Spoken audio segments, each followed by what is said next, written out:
আলাইহির জন্মের আগে হানাফি মাযহাবের জন্ম নাকি তার জন্মের পরে হানাফি মাযহাবের জন্ম?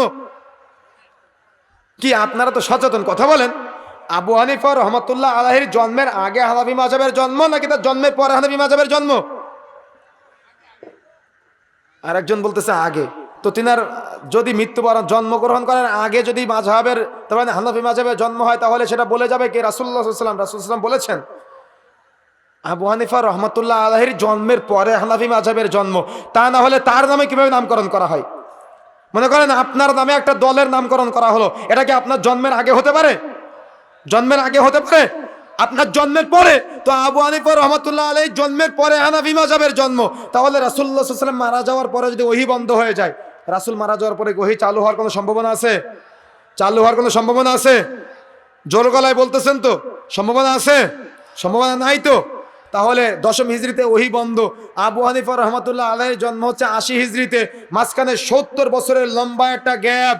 এই ৭০ বছর পরে যদি আবু হানিফা রহমাতুল্লাহ আলাইহির জন্ম হয়, ইমাম শাফি রহমাতুল্লাহ আলাইহির জন্ম, আবু হানিফা রহমাতুল্লাহ আলাইহি মারা গিয়েছেন ১৫০ হিজরিতে, ১৫০ হিজরিতে। ইমাম শাফি রহমাতুল্লাহ আলাইহি জন্মগ্রহণ করেছেন ১৫০ হিজরিতে, ১৫০ হিজরিতে।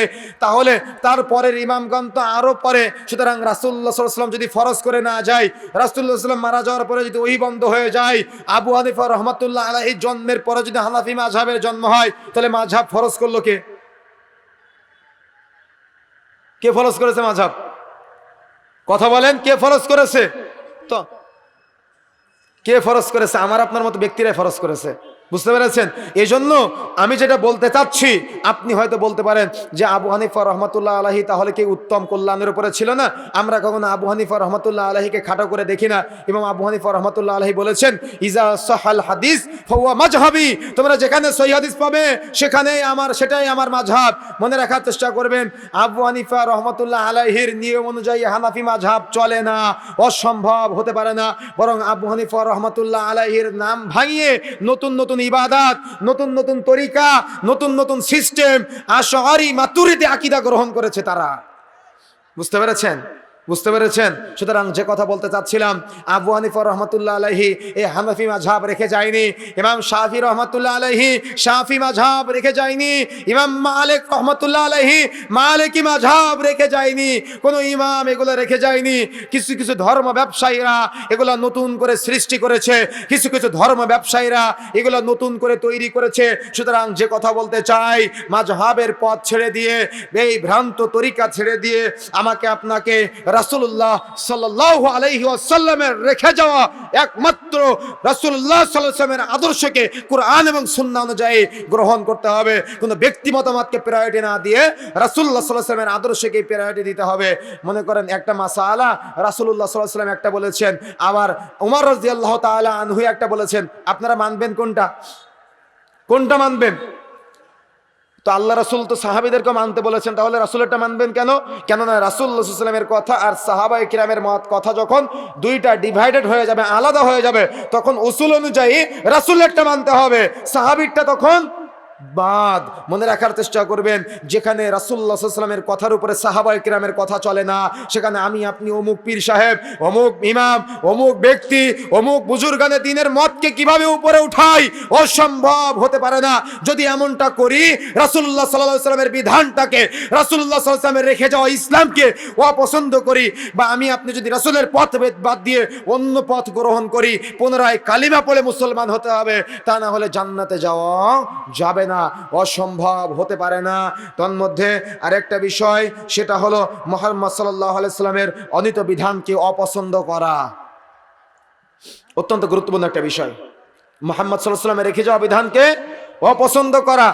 আপনারা কি এমন কি কোনো মুসলমান আছে যে রাসূলের বিধানকে অপছন্দ করে? কি মনে হয়? আছে? রাসূলের বিধানকে, রেখে যাওয়া বিধানকে অপছন্দ করে, আছে এমনটা? আছে। এখনই যদি একটা হাদিস বলি, রাসূলুল্লাহ সাল্লাল্লাহু আলাইহি ওয়াসাল্লাম বলেছেন সালাসাতুন কদ হারামাল্লাহু আলাইহিমুল জান্নাহ, তিন শ্রেণীর ব্যক্তির উপরে জান্নাত হারাম। তার মধ্যে এক, মুদমিনুল খামার, যে ব্যক্তি নেশাজাতীয় দ্রব্য পান করবে তার উপরে জান্নাত হারাম। চট করে আপনার ইমাম সাহেব ফতোয়া দিবে ওটা তো মাকরুহ। বুঝতে পারেননি মনে হয়? আমি মনে বুঝাতে পারিনি আপনাদের। তার মানে যেখানে রাসূলুল্লাহ সাল্লাল্লাহু আলাইহি ওয়াসাল্লাম বলেছেন নেশা জাতীয় দ্রব্য পান করলে কি হবে, সেটা হারাম হয়ে যাবে, সে জান্নাতে যেতে পারবে না। আর চট করে আমার আপনার মতো টুপি দাড়িওয়ালা ব্যক্তি কি করতেছে? টুপি দাড়িওয়ালা ব্যক্তি ওটাকে মাকরু বলে স্বীকার করতেছে। প্রিয় বন্ধুরা আমার, যে কথা বলতে চাই মনে রাখার চেষ্টা করবেন, রাসূলুল্লাহ সাল্লাল্লাহু আলাইহি ওয়াসাল্লামের আনিত বিধানকে, মুহাম্মদ রাসূলুল্লাহ সাল্লাল্লাহু আলাইহি ওয়াসাল্লামের নিয়ে আসা সুন্নাতি আদর্শকে, মুহাম্মদ রাসূলুল্লাহ সাল্লাল্লাহু আলাইহি ওয়াসাল্লামের রেখে যাওয়া বিধানকে যদি কেউ অপছন্দ করে, আরেকটা পয়েন্ট আমি এখানে উল্লেখ করেছি, রাসূলুল্লাহ সাল্লাল্লাহু আলাইহি ওয়াসাল্লামের রেখে যাওয়া বিধানকে নিয়ে যদি কেউ হাসি ঠাট্টা তামাশা করে, তাকে পুনরায় কালিমা পড়ে মুসলমান হতে হবে, তা না হলে বিচারের মাঠে জান্নাতে যেতে পারবে না। প্রিয় বন্ধুরা আমার, যে কথা বলতে চাচ্ছিলাম, যখন আমি আপনি মসজিদে প্রবেশ করে রাসূলুল্লাহ সাল্লাল্লাহু আলাইহি ওয়াসাল্লামের নির্দেশ মোতাবেক, রাসূলুল্লাহ সাল্লাল্লাহু আলাইহি ওয়াসাল্লামের আমল মোতাবেক সালাতে সূরা ফাতিহা পাঠ করা শেষ করেই উচ্চ স্বরে আমিন বলি, তখন আমার আপনার এক শ্রেণীর মসজিদের দায়িত্বশীল, এক শ্রেণীর মসজিদের ইমাম, তারা মসজিদ থেকে বের করে দেয়। রাসূলুল্লাহ সাল্লাল্লাহু আলাইহি ওয়াসাল্লাম বলেছেন, সহিহ বুখারী পর্ব 10 অধ্যায় 11 হাদিস নম্বর 17, সহিহ বুখারী পর্ব 10 অধ্যায় 111 হাদিস নম্বর 882, সহিহ বুখারী পর্ব 10 অধ্যায় 112 হাদিস নম্বর 883। রাসূলুল্লাহ সাল্লাল্লাহু আলাইহি ওয়াসাল্লাম বলছেন, রাসূলুল্লাহ সাল্লাল্লাহু আলাইহি ওয়াসাল্লাম বলছেন, এবং এ বিষয়ে বুলুগুল মারামের 442 নম্বর পৃষ্ঠার মধ্যে আসছে, আন আবি হুরায়রা রাদিয়াল্লাহু তাআলা আনহু ক্বালা কানা রাসূলুল্লাহ সাল্লাল্লাহু আলাইহি ওয়াসাল্লাম ইযা ফারাগা মিন কিরাআতি উম্মিল কুরআন রাফা সাওতাহু ওয়া ক্বালা আমিন ইযা আমানা আল ইমাম ফাআমিনু ফাইন্নাহু মান ওয়াফাকা তা'মিনুহু তা'মিনাল মালাইকাতি গুফিরা লাহু মা তাকাদ্দামা মিন যামবি। আবু হুরায়রা রাদিয়াল্লাহু তাআলা আনহু বলছেন, আমি নবী মুহাম্মদ রাসূলুল্লাহ সাল্লাল্লাহু আলাইহি ওয়াসাল্লামের সাথে সালাত আদায় করেছি। আল্লাহ রাসূল সাল্লাল্লাহু আলাইহি ওয়াসাল্লাম যখন সালাতে সূরা ফাতিহা পাঠ করা সমাপ্ত করতেন, তখন কণ্ঠস্বর উঁচু করতেন না আমিন বলতেন। এ মর্মে সহিহ বুখারীর মধ্যে যে বিষয়টা আসছে, ইজা আমানাল ইমাম ফাআমিনু ফাইন্নাহু মান ওয়াফাকা তা'মিনুহু তা'মিনাল মালাইকাতি গুফিরা লাহু মা তাকাদ্দামা মিন যামবি। যে ব্যক্তি আমিন বলবে আর ফেরেশতারা আমিন বলবে, উভয়ের আমিন এক হয়ে যাবে, তার পিছনের যাবতীয় গুনাহ খাতাগুলোকে মাফ করে দেওয়া হবে। সুবহানাল্লাহি ওয়া বিহামদিহি। যেখানে আল্লাহ রাসূল বলেছেন তার গুনাহ খাতা মাফ হবে, যেখানে নবী মুহাম্মদ রাসূলুল্লাহ সাল্লাল্লাহু আলাইহি ওয়াসাল্লাম যে আমল করেছেন, সেখানে সেই আমল করার কারণে যদি মসজিদ থেকে বের করে দেওয়া হয়, সেখানে সেই আমল করার কারণে যদি আমাকে আপনাকে অপমানিত করা হয়, সেখানে সেই আমল করার কারণে যদি আমাকে আপনাকে রাসূলের বিধান মানার কারণে লাঞ্ছিত করা হয়, অপমানিত করা হয়, অপদস্থ করা হয়, এই অপমান করার কারণে, এই লাঞ্ছিত করার কারণে যতই টুপি থাকুক না কেন, যতই দাড়ি থাকুক না কেন, ঈমান ভঙ্গের কারণের মধ্যে একটা অন্যতম কারণ হলো সুন্নাতকে নিয়ে হাসি তামাশা করা, সুন্নাতের বিরোধিতা করা। আপনি সুন্নত মানতে পারেন না, জবানে তালা মেরে রাখবেন, অন্তরে তালা মেরে রাখবেন, কথা বলে ঈমান হারা হওয়ার চেষ্টা করবেন না। রাসূলুল্লাহ সাল্লাল্লাহু আলাইহি ওয়াসাল্লাম যে আমল করেছেন, মসজিদে যখন সূরা ফাতিহা পাঠ করা সমাপ্ত করতেন, তখন কণ্ঠস্বর উঁচু করতেন, আমিন বলতেন। যে বিষয়ে মর্যাদাপূর্ণ হাদিস আসছে যে আমিন বললে, ফেরেশতারা আমিন বললে উভয়ের পাপগুলোকে ক্ষমা করে দেওয়া হয়, সেখানে আপনাকে মসজিদ থেকে বের করে দিতে বলেছে কে? সেখানে আপনাকে মসজিদে ফিতনা সৃষ্টিকারী বলতে বলেছে কে? সুতরাং মনে রাখার চেষ্টা করবেন, যদি আপনি এভাবে সুন্নাত মানার কারণে কোনো ব্যক্তিকে মসজিদ থেকে বের করে দেন, পুনরায় আপনাকে কালিমা পড়ে মুসলমান হতে হবে। যদি এভাবে সুন্নাত মানার কারণে যদি আপনি কোনো ব্যক্তিকে অবজ্ঞা করেন, হাসি তামাশা করেন, পুনরায় কালিমা পড়ে মুসলমান হতে হবে, তা না হলে বিচারের মাঠে জান্নাতে যেতে পারবেন না। আপনার আমলের সাথে না মিলতে পারে, আপনার তরিকার সাথে না মিলতে পারে, জবান বন্ধ রাখতে হবে। কি জন্য আপনি তাকে মসজিদ থেকে বের করে দিলেন? কে আপনাকে অনুমতি দিয়েছে মসজিদ থেকে বের করে দেওয়ার জন্য? কেন হাদিস খুলে দেখেছেন? কেন কোরআন মাজিদ খুলে দেখেছেন? একজন ব্যক্তি পায়ের সাথে পা, কাঁধের সাথে কাঁধ মসজিদের মধ্যে গিয়ে লাগাচ্ছে, লাগানোর সাথে সাথে আপনি তাকে ঠাট্টা হাসি তামাশা করে বলতেছেন, তুমি মুরব্বির পায়ে কেন পা লাগাচ্ছ? আরে যেখানে রাসূলুল্লাহ সাল্লাল্লাহু আলাইহি ওয়াসাল্লাম আমল করেছেন, খুলে দেখুন আপনি সহিহ বুখারী পর্ব 10 অধ্যায় 76 হাদিস নম্বর 725, সহিহ বুখারী পর্ব 10 অধ্যায় 77 হাদিস নম্বর 726। আল্লাহ রাসূল সাল্লাল্লাহু আলাইহি ওয়াসাল্লাম সম্পর্কে আনাস ইবনে মালিক রাদিয়াল্লাহু তাআলা আনহু বলছেন, আনাস ইবনে মালিক আন নবী সাল্লাল্লাহু আলাইহি ওয়াসাল্লাম ক্বাল আকিমু সুফাকুম ফাইন্নী আরাকুম মিন আরা'i যুহরি ওয়া কানা আহাদুনা ইউলজিকু মানকিবাহু বিয়ানকিবি সাহিবিহি ওয়া কদামাহু বিকদামিহি। আনাস রাদিয়াল্লাহু তাআলা আনহু বলছেন, আমি নবী মুহাম্মদ রাসূলুল্লাহ সাল্লাল্লাহু আলাইহি ওয়াসাল্লামের সাথে সালাত আদায় করেছি। আল্লাহ রাসূল সাল্লাল্লাহু আলাইহি ওয়াসাল্লাম যখন সালাতে দাঁড়াতেন, আল্লাহ রাসূল বলতেন, তোমরা তোমাদের কাতারকে সোজা করে নাও, কেননা আমি আমার পেছন হতে আমি তোমাদেরকে দেখতে পাই। আনাস রাদিয়াল্লাহু তাআলা আনহু বলছেন, আমরা যখন কাতারে দাঁড়াতাম, দাঁড়াতাম কাঁধের সাথে কাঁধ, পায়ের সাথে পা মিলিয়ে দাঁড়াতাম। আমরা যখন কাতারে দাঁড়াতাম কাঁধের সাথে কাঁধ, পায়ের সাথে পা মিলিয়ে দাঁড়াতাম। এ মর্মে সবচাইতে মর্যাদাপূর্ণ যে হাদিসটা আসছে তাবরানী আওসাত 5797 নম্বর হাদিস, রাসূলুল্লাহ সাল্লাল্লাহু আলাইহি সাল্লাম বলছেন, মান সাদ্দা ফুরজাতান ফি সাফফিন, যে ব্যক্তি কাতারের ফাঁক বন্ধ করে দাঁড়াবে, রাফা আল্লাহু বিহি দারাজাতান, মহান আল্লাহ ওই ব্যক্তির মর্যাদা বৃদ্ধি করে দিবে, ওয়া বানাল্লাহু লাহু বাইতান ফিল জান্নাহ, তার জন্য জান্নাতে একটা ঘর নির্মাণ করা হবে। সুবহানাল্লাহ ওয়া বিহামদিহি। যেখানে আল্লাহ রাসূল সাল্লাল্লাহু আলাইহি সাল্লাম অফার দিয়েছেন, যেখানে আল্লাহ রাসূল সাল্লাল্লাহু আলাইহি সাল্লাম এত বড় মর্যাদা দিয়েছেন, কাঁধের সাথে কাঁধ, পায়ের সাথে পা মিলালে তার মর্যাদা বাড়িয়ে দেওয়া হবে, তার জন্য জান্নাতে ঘর নির্মাণ করা হবে। সেখানে আপনি হাদিসকে উপেক্ষা করে, সেখানে আপনি হাদিসকে অবমূল্যায়ন করে, সেখানে আপনি সামাজিকতার দোহাই দিয়ে, সেখানে আপনি মুরব্বির পায়ের সাথে পা মেলানোর দোহাই দিয়ে সুন্নাতকে নিয়ে যদি হাসি তামাশা করেন, সুন্নাত পালন করার কারণে যদি মসজিদ থেকে বের করে দেন, ঈমান নষ্ট হয়ে যাবে। পুনরায় কালিমা পড়ে আবার মুসলমান হতে হবে। কালিমা কিভাবে পড়তে হয় জানেন? লা ইলাহা ইল্লাল্লাহ পাঠের মাধ্যমে একজন বিধর্মী যেমন মুসলমান হয় কালিমা পড়ে, আপনি মুহাম্মদ সাল্লাল্লাহু আলাইহি ওয়াসাল্লামের সুন্নাতের অবজ্ঞা করার কারণে পুনরায় কালিমা পড়ে মুসলমান হতে হবে। বারবার একটা কথা বলতেছি, সুন্নত মানতে না পারলে জবানে তালা মেরে রাখবেন, অন্তরে তালা মেরে রাখতে হবে। বিরোধিতা করলে ঈমান হারা হয়ে যাবে, ঈমান নষ্ট হয়ে যাবে। কালিমা পড়ে মুসলমান না হলে বিচারের মাঠে জান্নাতে যাওয়া যাবে না। আপনি হাদিসটাকে নিয়ে কখনো ব্যাখ্যা করেননি, আপনি হাদিসটাকে নিয়ে কখনো মূল্যায়ন করেননি। আল্লাহ রাসূল সাল্লাল্লাহু আলাইহি সাল্লাম কেন বলেছেন, মুহাম্মদ সাল্লাল্লাহু আলাইহি সাল্লাম কেন বলেছেন সামান্য কাঁধের সাথে কাঁধ, পায়ের সাথে পা মিলালে তার জন্য জান্নাতে ঘর নির্মাণ করা হবে? কেন বলেছেন আল্লাহ রাসূল সাল্লাল্লাহু আলাইহি সাল্লাম? কখনো গবেষণা করেছেন? কখনো গবেষণা করেছেন? শুধু তো বিরোধিতা করলে বেঁচে যায়। মনে রাখার চেষ্টা করবেন, রাসূলুল্লাহ সাল্লাল্লাহু আলাইহি সাল্লাম বলেছেন, যদি কোনো ব্যক্তি কাঁধের সাথে কাঁধ, পায়ের সাথে পা মিলিয়ে সালাত আদায় করে, তার কিয়ামতের মাঠে মর্যাদা বাড়িয়ে দেওয়া হবে, তার জন্য জান্নাতে ঘর নির্মাণ করা হবে। কেন বলেছেন আল্লাহ রাসূল সাল্লাল্লাহু আলাইহি সাল্লাম এত গুরুত্বপূর্ণ কথা? আপনি তো এখনো পর্যন্ত বোকার স্বর্গে আছেন। আপনাকে কে বুঝাবে? যে কথা বলতে চাচ্ছিলাম, আপনাকে বিষয়ে মূল্যায়ন করতে হবে। যখন আপনি মসজিদের মধ্যে প্রবেশ করলেন, একটা 5তলা বিল্ডিং এর মালিক আর একটা 20 ঘরের মালিক, একটা 5তলা বিল্ডিং এর মালিক আর একটা 20 ঘরের মালিক, একটা 100 বিঘা সম্পত্তির মালিক আর একজন 1 কাঠা সম্পত্তির মালিক। গুরুত্ব সহকারে কথা বোঝার চেষ্টা করবেন, বিরোধিতা করে ঈমান হারা হওয়ার চেষ্টা করিয়েন না। বলতেছি, কথা মূল্যায়ন করার চেষ্টা করবেন। একজন 5তলা বিল্ডিং এর মালিক আর একজন 20 ঘরের মালিক, একজন 100 বিঘা সম্পত্তির মালিক আর একজন 1 কাঠা সম্পত্তির মালিক। মনে রাখার চেষ্টা করবেন, মসজিদে প্রবেশ করেছে এই দুইজন ব্যক্তি। ওই দেখা যাচ্ছে ড্রাইভার ওই মসজিদের বাহিরে গাড়ির দরজা খুলে দিয়েছে, তারপরে গাড়ির মালিক মসজিদ থেকে ওই গাড়ি থেকে বের হয়েছে। আসে না এমনটা? কি কথা বলেন না কেন? আসে না এমনটা? আমাদের সমাজে পার্থক্য করা হয়নি মানুষের এমন ভাবে? আপনারা কি কথা বুঝতে পারতেছেন না? পার্থক্য করা হয়নি এমন ভাবে? ইসলামে কে পার্থক্য দিয়েছে? ইসলামে কে পার্থক্য দিয়েছে? প্রিয় বন্ধুরা আমার, যে কথা বলতে চাচ্ছিলাম, গাড়ির ড্রাইভার আর গাড়ির মালিক, গাড়ির ড্রাইভার আর গাড়ির মালিক, 5তলা বিল্ডিং এর মালিক, 20 ঘরের মালিক, এদিকে 100 বিঘা সম্পত্তির মালিক, 1 কাঠা সম্পত্তির মালিক, উভয়ে এই 6 জন, কেউ ধনী, কেউ গরিব, কেউ ফকির, কেউ মিসকিন, কেউ সমৃদ্ধশালী, পাশাপাশি দাঁড়িয়ে কেউ ড্রাইভার, কেউ মালিক। যখন মসজিদের মধ্যে প্রবেশ করে, ওখানে কিন্তু গাড়ির দরজা খুলে দিয়েছে, তারপরে গাড়ি থেকে বের হয়েছে। কিন্তু মসজিদের মধ্যে প্রবেশ করে এই যে মানুষের মাঝের বিশাল একটা পার্থক্য, এই পার্থক্য ভুলে গিয়ে উভয়ে যখন কাঁধের সাথে কাঁধ, পায়ের সাথে পা মিলিয়ে, আমরা বলি না যে 2 ভাই একসাথে, ভাইয়ে ভাইয়ে একসাথে মিলিত হয়ে কাজ করি, উভয়ে যখন মসজিদের মধ্যে ঢুকে কাঁধের সাথে কাঁধ, পায়ের সাথে পাটা মিলিয়ে এই চিন্তা করবে, তুমিও যে মানুষ, আমিও সেই মানুষ। তোমাকে যে আল্লাহ সৃষ্টি করেছে, আমাকে সে আল্লাহ সৃষ্টি করেছে।